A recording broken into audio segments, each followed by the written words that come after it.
Hello guys, my name is Victor Capacete Jr. and today we're going to be going over low weight versus high weight resistance training.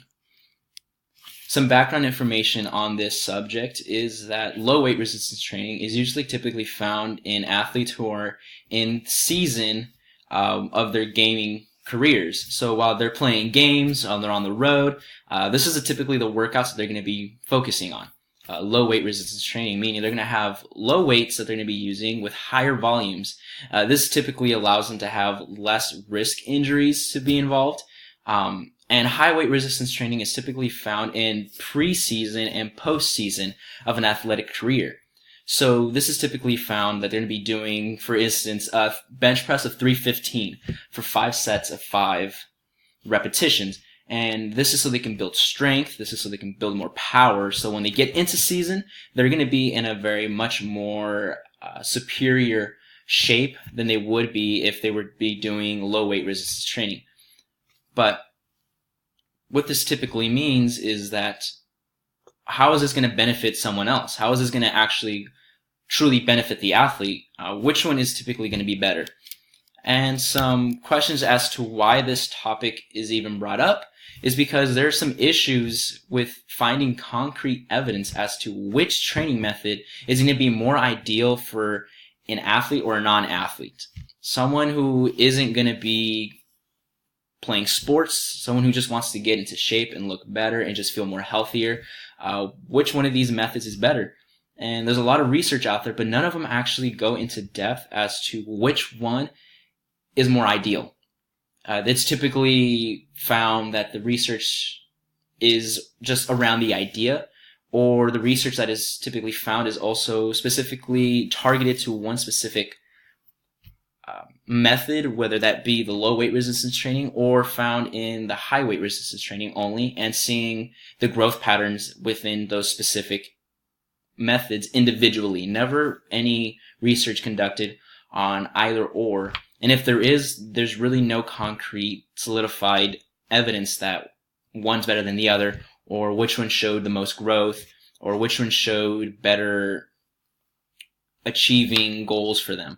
And now, some follow-up research should be done because of its growth in popularity. Fitness and health and exercise is something that is growing around the world and around people out in the social media world. If you open up Instagram, I'm pretty sure you'll find either a friend or a family member who is posting about themselves going to the gym. Or if you go onto the Explorer tab and click on popular images, you're going to quickly find an image of or a video of someone explaining how to properly do an exercise or what exercise is going to be best for this specific body part. It's growing. It's something that has been growing and is now becoming more accessible to people to find out. And what this means is there's going to also be a demand for muscular hypertrophy or the growth of a muscle. Everyone wants to have bigger chest, broader shoulders, skinny waist. Everyone wants to look good and feel healthy. And to do this, people are looking as to what method should I be using. Should I be using low weight? Should I be using high weight resistance training, both in athletes and non-athletes? The question that was specifically targeted for this research was the differences between low weight resistance training and high weight resistance training for muscular hypertrophy. Now, my hypothesis for this was that muscular hypertrophy will be achieved through high weight resistance training. The methods that were used alongside this research were the participants specifically were around the ages of 20 to 25, typically found within the university population. The participants were 10 male participants for this. And now they were split up into 2 groups, a low weight resistance training group and a high weight resistance training group. And now the participants must have also been free from any musculoskeletal disorders, meaning they can't have any injuries, they can't have anything that's going to hinder them from continue to do the exercise regimens that were specifically targeted for each of these groups. They must be able to do the full repetitions. They must have also been able to do the exercises that were assigned. The participants must have also been free from any consumption of steroids or any consumption of any illegal substances, meaning whatever the muscle growth or muscle hypertrophy that was being obtained must be specifically from the research being conducted, from the exercise that were being given to them at the beginning of the research. There has to be nothing in between interfering the growth patterns that were going to be obtained with it. So the procedures that followed with this was an 8-week period with 3 days of weekly exercises. And now these 3 days, it must have been on non-constructive days, meaning days where they weren't working or going to school or were heavily influenced by anything that was going to cause them to be fatigued, but that they had to have been a momentary day where they were free from anything that was going to hinder them from continuing doing the exercises or tire them out prior to the research.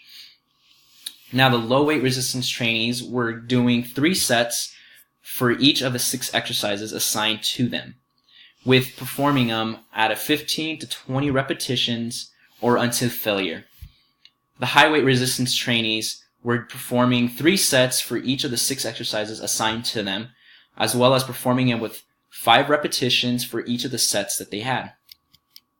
Procedures to continue were that the sets that were performed by the subjects were performed to the point of concentric failure or performance to concentric repetition while maintaining proper form. So an inability for them to be able to perform the exercise properly was the time where they were going to consider to be done with that set. The participants were also under a cadence of controlled of 1 second flexion contraction with a 2 second eccentric contraction.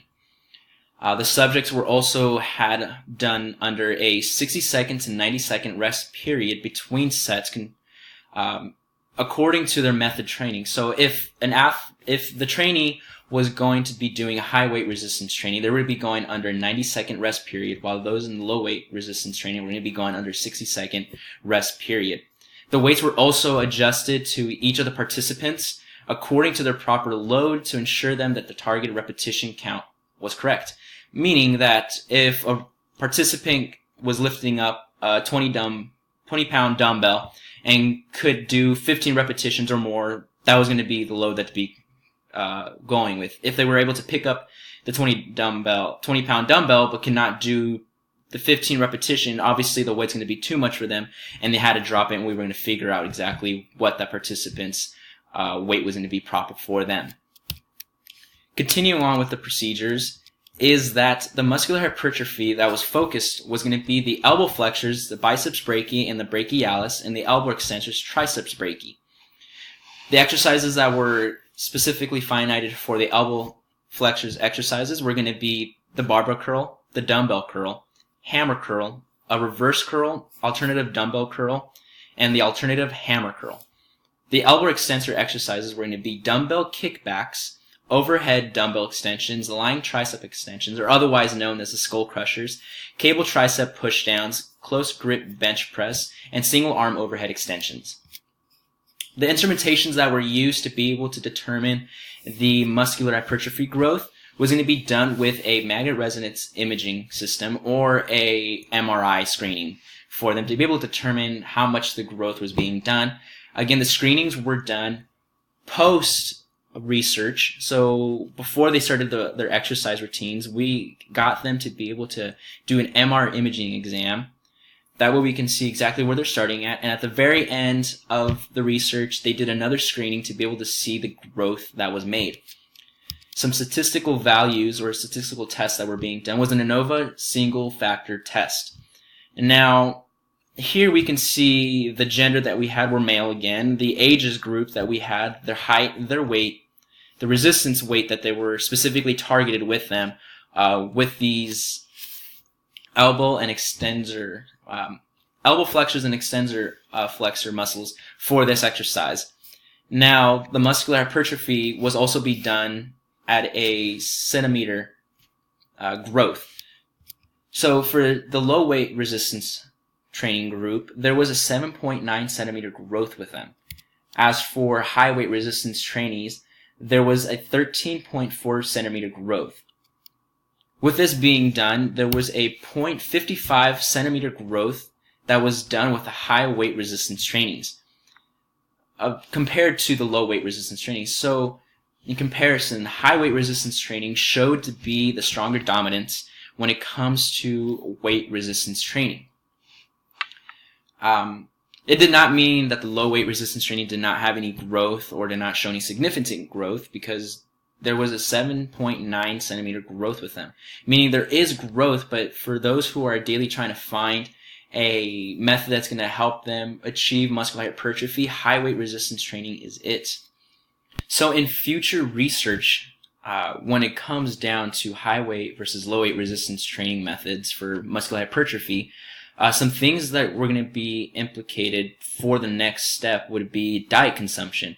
What is it that these subjects are eating? Are they going to be on a restricted diet? Or are they going to be free will to eat whatever they feel like eating and continue doing the resistance training specifically for their category group?